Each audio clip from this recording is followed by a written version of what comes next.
Hello, everybody. How are you? Thanksgiving, sir. What would you like to know today?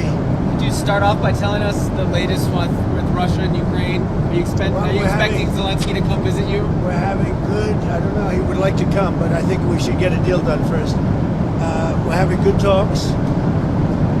We started with Russia. We're having some talks with Russia. Ukraine is doing well. I think they're pretty happy about it. They'd like to see it end. And we won't know for a little while, but we're making progress. What are the big We stickers? settled 8 wars, and I thought this would be one of the easier ones because of my relationship with President Putin. But this is probably one of the more difficult ones. There's a lot of hatred. You said there were a few points of disagreement that were still left to be. Can you tell us what those are? What the points of disagreement? Standard things, but people are starting to realize it's a good deal for both parties, and they got to stop the war. They're losing a lot of people, a lot of soldiers, mostly soldiers. In that 28-point plan that was originally leaked, there was portions of that said that Ukraine needed to cut. The original proposal, and then from there we went back and forth. So when it comes to ceding land to Russia, is that still on the table, or has that changed? Well, they're talking about going land both ways and trying to clean up a border. You know, you can't go through the middle of a house, you can't go through the middle of a highway. So they're trying to work something. It's a complicated process. Doesn't go that quickly. Do you think The U.S. teams have been. What about security guarantees and Ukraine joining We're working NATO? that out with Europe. Europe will be largely involved in that. We're working that out with Europe. Europe really wants to see it end if possible.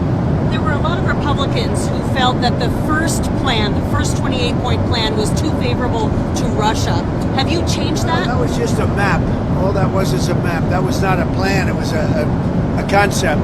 And from there, they've taken each one of the 28 points, and then you get down to 22 points. A lot of them were solved, and actually very favorably solved. So we'll see what happens. Do you think that Ukraine was being asked to give too much land back to Russia? I know at one point you said they shouldn't have to give any back. It's really up. Look, the way it's going, if you look, it's just moving in one direction.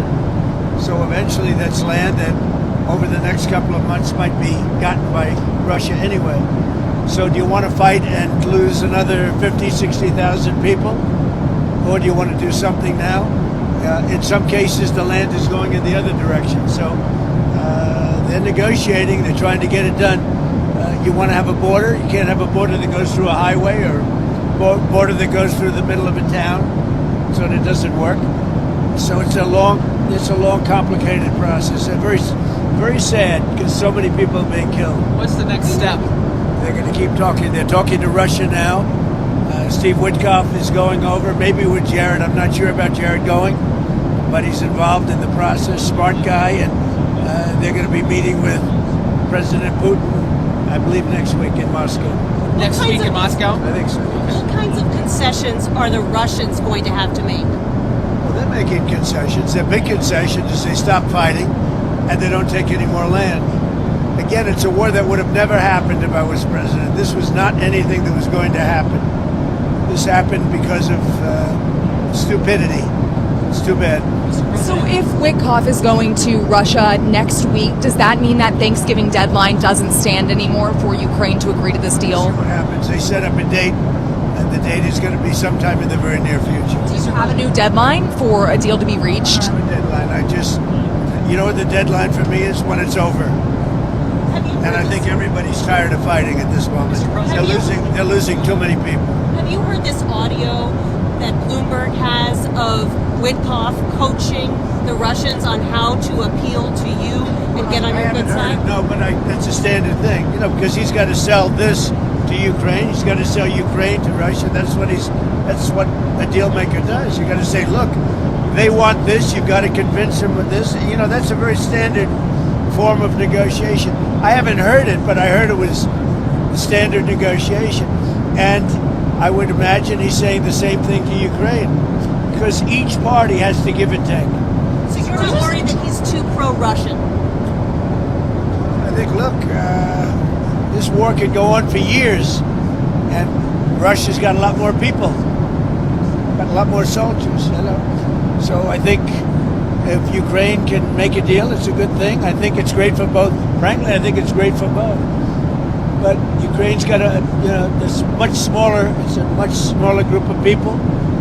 They've lost a lot of people. Russia's lost a lot of people, but Russia has a much bigger pool of people. Mr. President, are you planning to unveil a health care plan anytime soon, and what do you expect to be in it? Different alternatives. I mean, I like my plan the best. Don't give any money to the insurance companies. Give it to the people directly. Let them go out and buy their own health care plan. And we're looking at that. If that can work, we're looking at that. That's sort of taken off. That's what I like.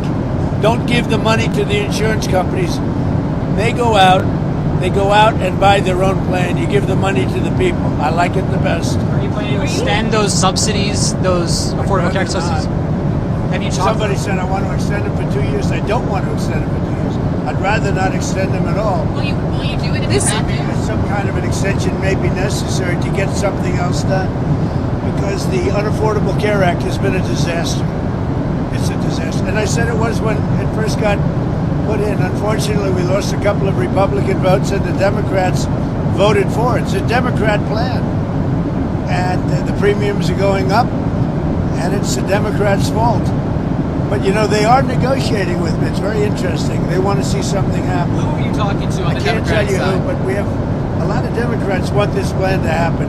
They would love to see the money go to the people, and the people go out and get their own health care. And there would be nothing like it. Are you planning to replace Kash Patel as FBI He's director? doing a good job. This week, Kash Patel? No, Yeah. he's doing a great job, I think. we saw those cases against James Comey and Letitia James tossed out. Do you still have faith in Lindsay Halligan as? She's great. I think she's great. They got out on a technicality, and you'll see what happens from here on. But if you look at the actual charges, I think anybody that looks at it very fairly would say, boy, are they guilty. So let's see what happens over the next week. The court didn't say you couldn't bring the case, re-bring the case, or appeal the case. So they have a lot of options. They're going to call the shot. I'm not calling the shot. Mr. But President, Lindsay's a very talented lawyer, actually. Mr. President, on Venezuela, sir, are you planning to talk to Nicolas Maduro? I might talk to him. We'll see, but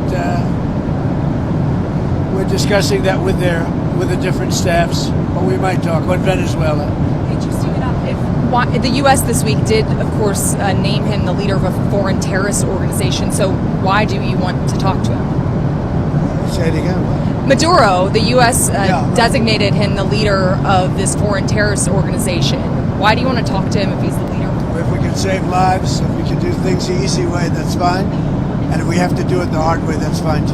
Mr. President, What's do the you have any goal? reaction? If you carry I'm out not going to tell you what the goal is. You should probably know what the goal is, but they've caused a lot of problem, and they've sent millions of people into our country. They were probably the biggest abuser with Tren de Aragua and all the others that they sent in, the drug dealers, the drug lords, the people that they sent in, the jailbirds. They opened their jails and prisons and dumped them into the United States, and we're not happy about it. Do you Okay? want to? Do you have any Mr. President, reaction? Do you have any reaction to Mayor Bowser announcing she's not running for re-election in D.C.? Well, I got along with her very well. I liked her. We worked together. D.C. is now a safe community. It's a great community. You people know it better than I do because you live there. But D.C. is now safe. The restaurants are booming. The place is booming. We have no crime. And we did that all in a period of 3 or 4 weeks and then made it better and better and better. And now we're setting new records. I mean, literally, it's as safe as there is anywhere in the country now. And if you go back a year, it was a very unsafe place. Before I got here, D.C. was a very unsafe. And it's our capital. We have to make it safe. We're doing really well in Memphis, Tennessee, and we're doing well in other places. The one that is really troubling is what's happening in Chicago. The crime, it's a potentially great city again, but the governor's totally lost control. That's where you had the young lady burned. It's where you had a lot of killings over the last very short period of time. Killings. The governor has totally lost control of the state, and the mayor is grossly incompetent. How was your call with the Japanese Prime Minister? Can you tell us about I had a it? great talk. I have a very good relationship with her. I also had a very good talk with President Xi of China, and I think that part of the world is doing fine. Can you tell us about the content of your talks? Mostly trade. Trade? I spoke to President Xi about a lot of things, but trade and buying our farm products, and he said he agreed with me. I think he's gonna very much surprise you on the upside. I asked him, I'd like you to buy it a little faster. I'd like you to buy more, and he's more or less agreed to do that. I think we will be pleasantly surprised by the actions of President Xi. I have a good relationship, great relationship with him. I like him, he likes me. I'm going to be going there in April. I guess you'll all be going with me, but I'm going to be going to China in April. With Japan, likewise, I just came back from Japan, and we have a great relationship. The new Prime Minister and myself, she's very smart, she's very strong, and she's going to be a great leader. Thank you very much, everybody. Thank you, sir. Happy Mr. Thanksgiving. President, what are you most thankful for in your